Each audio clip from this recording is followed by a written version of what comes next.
In this video, I'm going to show some examples of how to interpret bar graphs. Bar graphs are used to compare data sets.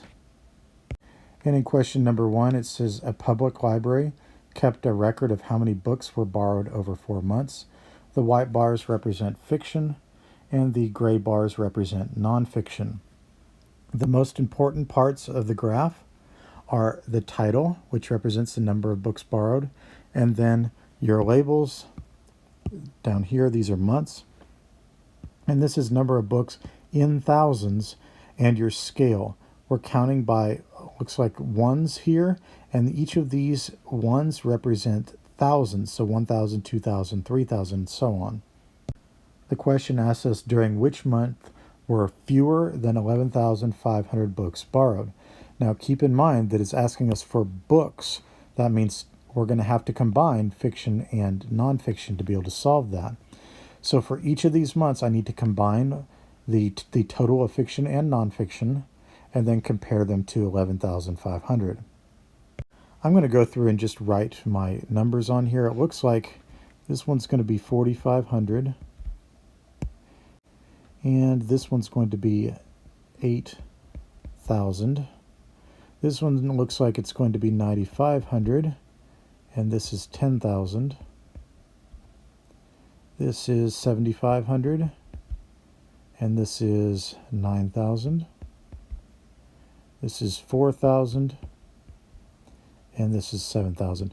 Notice that when I'm writing these on here, I'm not writing like 4.5 and 8, or 9.5 and 10, and 7.5 and 9.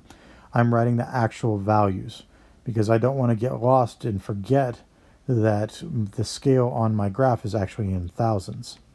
Now I just need to find the total for each one. 8,000 and 4,500 is 12,500. 10 and 9,500 is 19,500. 9 and 7,500 is 16,500. And 7 and 4 is 11,000. We want to know which month were there fewer than 11,500. That would be July. Question 2. A public library kept a record of how many books were borrowed over 4 months. How many nonfiction books were borrowed during May, June, and July? It looks like that our scale is going to be the same. It's again going to be counting by thousands.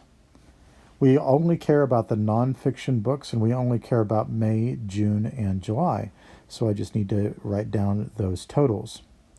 In May, there were 5,000. June, there were 5,500. In July, there were 10,000. I'll now find the total of those: 10,000, 5,500, and 5,000. Which gives me 20,500 nonfiction books.